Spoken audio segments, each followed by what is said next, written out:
Welcome to The Explainer. Today, we're diving deep into a really powerful report from the Forests and Finance Coalition. It's called Banking on Biodiversity Collapse. And that's exactly what we're going to do. We're going to follow the money trail to see how some of the biggest financial players in the world are bankrolling the destruction of our planet's most critical tropical forests. You know, you'd think that after the whole world came together for the Paris Climate Agreement, the financial sector would have, started to clean up its act. But this report uncovered a jaw-dropping number. $395 billion. That's how much credit global banks have funneled into companies in these forest risk sectors since that agreement was signed. And get this, it's not slowing down.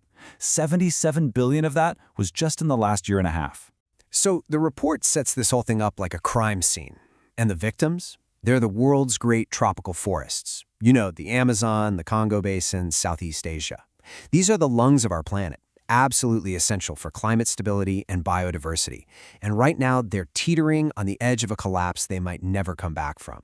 So in this explainer, we're going to investigate the money trail that's funding this entire disaster. Okay, so what is actually causing all this destruction? Well, the report points the finger at 6 main culprits, what it calls forest risk commodities. We're talking about beef, palm oil, soy, pulp and paper, rubber, and timber. It's really the massive global hunger for these everyday products that's bulldozing agriculture deeper and deeper into the last wild places on Earth. But here's the thing. That money isn't spread out equally. While all 6 of these sectors are a problem, 2 of them just dwarf the others. Soy and beef production have swallowed the biggest slices of the financial pie. We're talking over $173 billion combined. And most of that money is pouring into South America, directly fueling the fires in places like the Amazon and the Cerrado Savanna. So we know what commodities are getting all the cash, but the real question is, who are the companies on the ground doing the dirty work?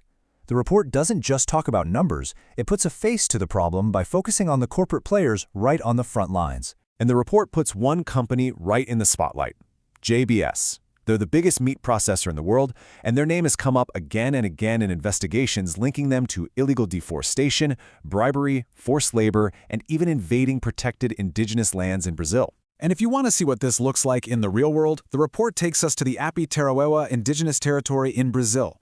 This is the legally recognized home of the Paracana people, yet it somehow became the most deforested indigenous land in the entire country, especially under the Bolsonaro government. The report lays out accusations of something called cattle laundering. The idea is that JBS is sourcing cattle that were illegally raised on this protected land. They then moved to so-called clean ranches to hide their origin before entering the supply chain. The result? A staggering 477 square kilometers of forest just gone, and almost all of it turned into illegal pasture. This scale of destruction doesn't just happen on its own. It needs massive, massive amounts of money. So who is actually writing the checks for companies like JBS? Well, the report painstakingly traces the money back to some of the most powerful banks and investors on the planet. And when you look at the report's list of financiers, it is pretty eye-opening. Brazilian banks like Banco do Brasil, Bradesco, and Itaú Unibanco are right at the top. Banco do Brasil alone provided a mind-blowing $95 billion. But this is not just a local story. You've got huge European banks like Spain's Santander in the top 5, which just shows you this is a truly global network of money. And look, it's not just loans we're talking about.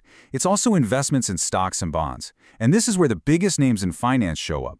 The big 3 U.S. asset managers, that's BlackRock, Vanguard, and State Street, have been doubling down. They boosted their investments in these high-risk companies by almost 60% since 2018. Their combined stake is now over $5.1 billion. Okay, but here's where it gets really wild. A lot of these same financiers are out there publicly talking about how they're fighting climate change. Some of them are even part of groups like the Net Zero Banking Alliance.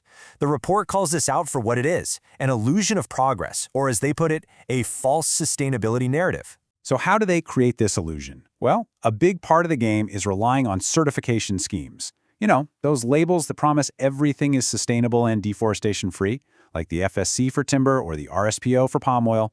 But the reality, according to this report, is that these schemes are often fundamentally broken. They don't enforce their own rules, and they let companies keep their sustainability stamp of approval even after huge violations. The report argues it's a system that basically gives them a free pass for greenwashing. The report actually names names here. Take the huge Indonesian conglomerates Royal Golden Eagle, which is controlled by the Tenodo family, and Sinar Mas Group. Both of them lost their FSC certification because of massive deforestation.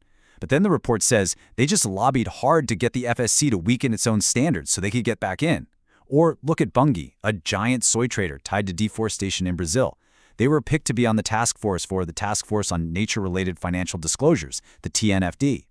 The report argues Bunge uses this seat at the table to cherry-pick what data it reports, making them look transparent while hiding their real impact. You know, with all these big numbers and corporate names, it can be easy to forget the human cost. But the report brings it right back home with this quote from Winatoa Partakana. He's a leader of the very people whose land, the Aputeroa territory, is being destroyed for cattle ranching.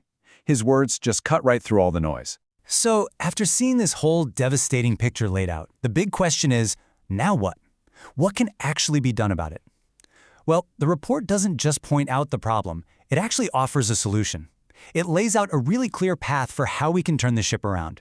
It all comes down to a 5-point strategy. First up, and it's a big one, halt and reverse biodiversity loss. That means just straight up prohibiting finance to these destructive sectors. Next, they have to respect rights, especially the rights of indigenous peoples. Then, foster a just transition by pulling money out of these extractive models and putting it into regenerative ones. Fourth, they have to ensure ecosystem integrity. And finally, align their goals so that their climate, biodiversity, and human rights targets are all working together, not against each other. So, we've followed the money, right? All the way from these shiny global boardrooms down to the ashes of the forest floor. We've seen the corporations, the politics that let it all happen, and the broken systems they use for cover. The data in this report is just crystal clear. The money is still flowing towards collapse. And that leaves us with one final urgent question. Will the world of finance finally stop banking on it?